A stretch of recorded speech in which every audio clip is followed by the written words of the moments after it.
Dans notre cours de biologie, ça serait intéressant de savoir exactement qu'est-ce qu'on veut dire quand on dit un organisme. Alors, on va voir aussi la différence entre un organisme unicellulaire et pluricellulaire, mais qu'on peut quand même les appeler des organismes. Alors, premièrement, un organisme, il faut que ce soit un être vivant. Et les deux caractéristiques qui sont importantes, c'est qu'il soit entier et aussi indépendant, c'est-à-dire qu'il puisse vivre par lui-même et qu'il ait toutes les capacités de faire toutes les choses qu'un être vivant est supposé faire. Alors, c'est quoi un être vivant?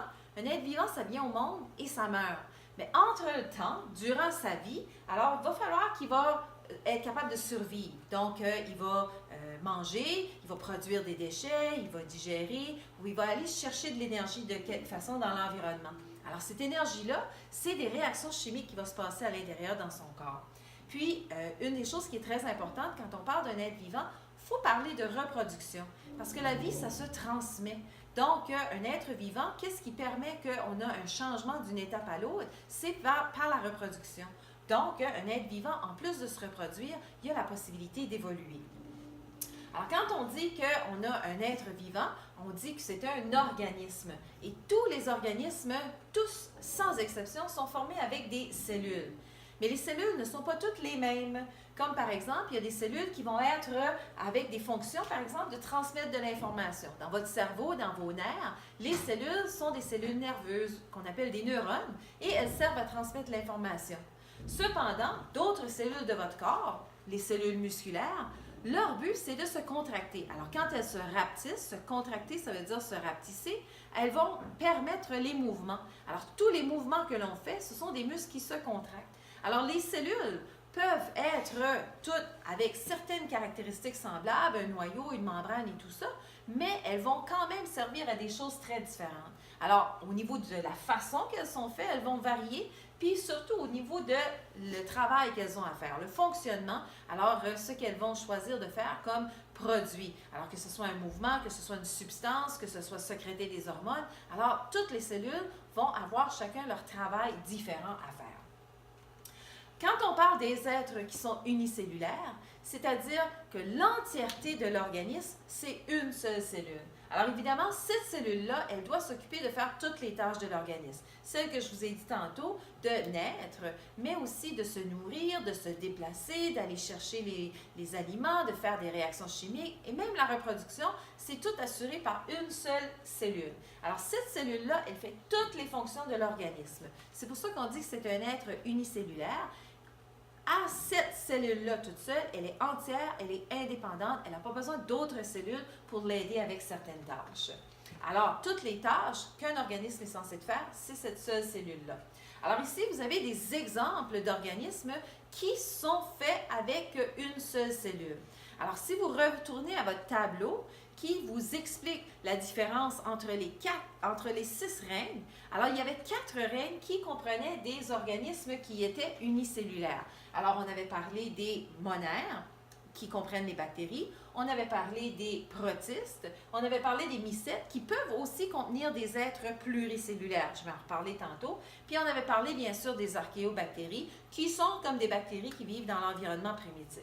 Alors, si je reviens ici à des bactéries, on a souvent l'idée que des bactéries, ce sont des êtres qui sont nocifs pour nous. Mais c'est faux, parce qu'il y a des bactéries qui peuvent nous rendre malades. E. coli, Escherichia coli, c'est une bactérie qui peut nous donner des gros maux de ventre, qui va nous arriver si on mange, par exemple, une viande qui n'est pas assez cuite. Cependant, d'autres vont nous causer d'autres maladies, comme par exemple au niveau du staphylocoque. Alors, c'est une infection des poumons. Mais il y a certaines bactéries qui sont bonnes pour nous et nous vivons avec des bactéries qui vivent dans notre corps et qui nous aident. Par exemple, lactobacillus, on voit dans le mot lactobacillus le lacto. Alors, quand on mange du yogourt, ça nous aide au niveau de notre digestion parce que le yogourt, il est fermenté à partir de justement plein de bactéries qui vont transformer le lait, qui vont se nourrir du lait, mais qui vont être des bactéries qui sont bonnes pour nous. Alors, ce sont des exemples d'organismes unicellulaires qui sont tous faits avec une seule cellule. Chez les protistes, la majorité des protistes sont faits aussi avec des organismes une seule cellule, malgré qu'il y en a quelques-uns qui sont avec plusieurs cellules. Alors, par exemple, le Clostridium botulinum, probablement que vous n'avez jamais entendu parler, mais je suis certaine que vous avez entendu parler du Botox. Alors, le Clostridium botulinum, il fabrique une toxine qui va être marchandée ou qui va être mise sur le marché pour faire en sorte qu'elle va pouvoir avoir un effet désiré. Le botox ou la bactérie ou excusez, pas la bactérie,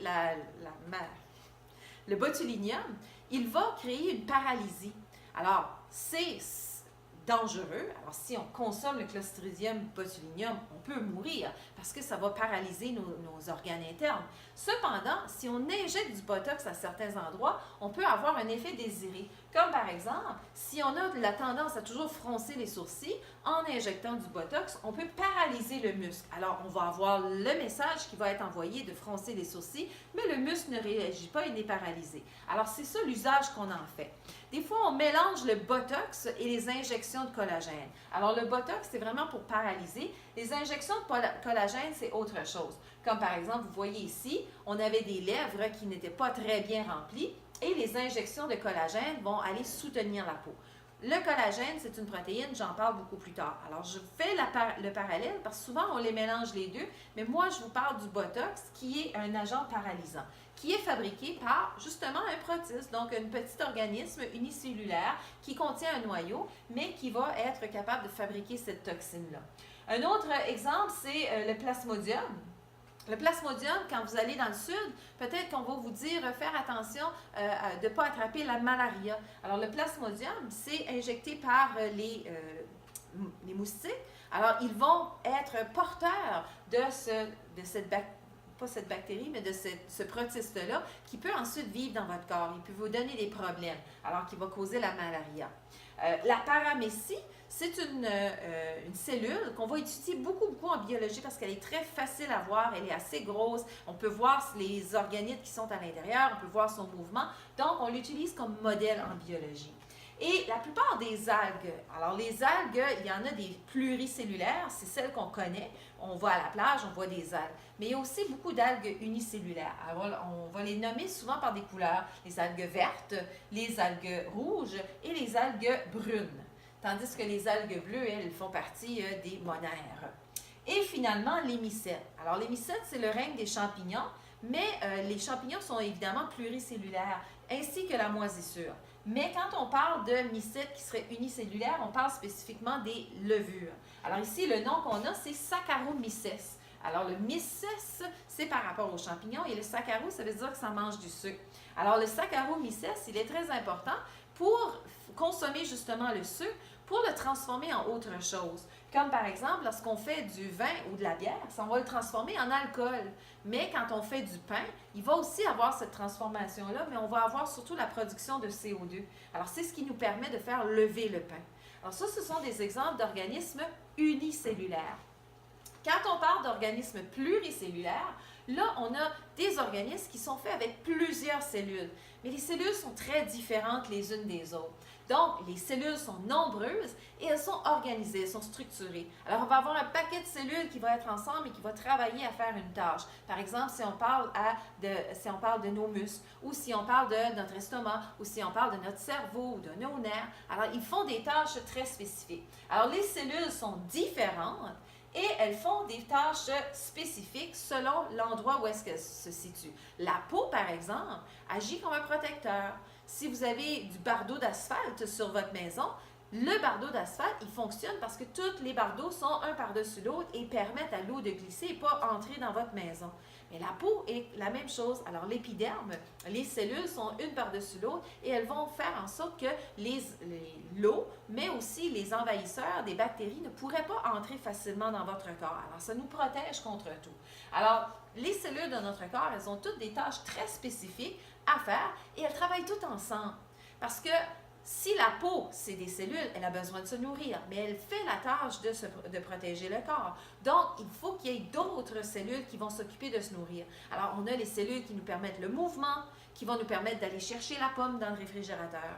Mais on a aussi les cellules qui vont faire la digestion pour que les nutriments puissent être dégagés de la pomme. Mais on a aussi les cellules qui vont transporter les nutriments un petit peu partout dans notre corps par rapport au sang, le cœur qui pompe et le sang qui va transporter l'oxygène. Alors, Alors, elles ont du travail à faire spécifique, mais c'est pour le bien de tout l'organisme. Alors, elles font des tâches, mais ce n'est pas chaque cellule qui s'occupe de toutes les tâches. Chaque cellule s'occupe de certaines tâches, mais elles s'aident toutes les unes les autres.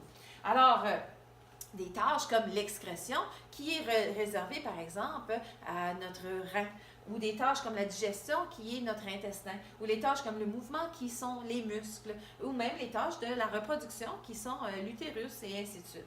Alors, elles travaillent toutes ensemble pour faire en sorte que l'organisme au complet puisse faire toutes les tâches qu'il est censé de faire. Alors, c'est un travail de collaboration.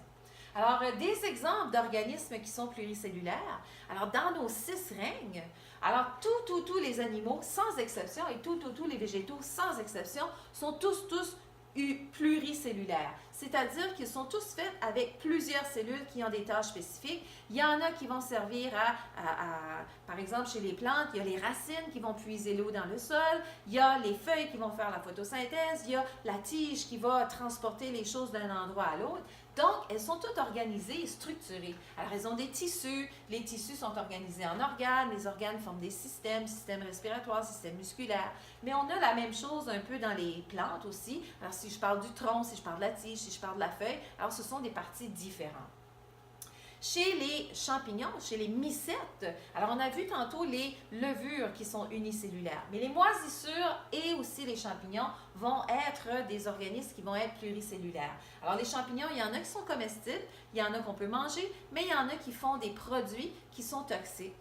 Même chose pour les moisissures. Alors les moisissures, il y a des moisissures que l'on pourrait nous rendre malades, mais il y a des moisissures qu'on va manger aussi. Si vous avez déjà mangé du brie ou du camembert, cette petite croûte qui est au-dessus du fromage, si vous la laissez longtemps dans le frigidaire, vous allez voir qu'elle va venir blanche et un petit peu poilue. C'est de la moisissure, mais ce n'est pas une moisissure qui va vous rendre malade. Alors, comme les champignons, il y en a des bons, il y en a des moins bons pour notre santé. Alors, il y en a qui se protègent en faisant ces substances toxiques-là, mais il y en a d'autres qui sont parfaitement comestibles. Et finalement, les protistes. Alors, nous allons avoir les protistes, il y a beaucoup d'unicellulaires.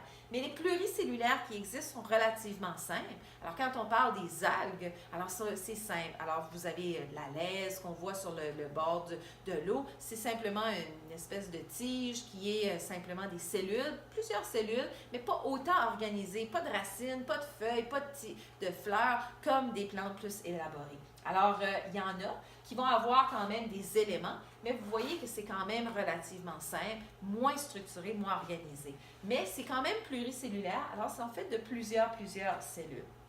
J'aimerais juste faire une petite parenthèse par rapport à des colonies d'algues. Alors, des fois, on va aller regarder sur de l'eau, et de l'eau qui ne bouge pas beaucoup, puis on va voir que c'est vert, ça sent aussi. Alors, des fois, on va avoir des colonies d'algues. Faire attention. Alors, les algues peuvent être pluricellulaires, mais des fois, quand on voit des colonies d'algues comme ceci, ce sont tous des êtres unicellulaires. Alors, chacune des cellules qui est là fait toutes ses propres tâches. C'est juste qu'elles travaillent ensemble. Alors, c'est pas parce qu'elles vivent ensemble qu'elles sont nécessairement un organisme pluricellulaire. Alors, il y a des algues qui vivent individuellement. Ceci, c'est une algue verte qui est unicellulaire. Alors, chaque petite cellule et son propre organisme. Et contrairement à nos algues que l'on voit qui se tiennent ensemble, celles-là sont pluricellulaires. Alors maintenant, vous voyez la différence entre des organismes qui sont unicellulaires, où est-ce que l'organisme est fait d'une cellule et cette cellule-là fait tout, versus un organisme qui est pluricellulaire, où est-ce qu'il y a plusieurs cellules différentes qui font des tâches différentes à l'intérieur de l'organisme, mais qui s'organisent à toute la gang à faire le travail qu'un organisme est censé faire.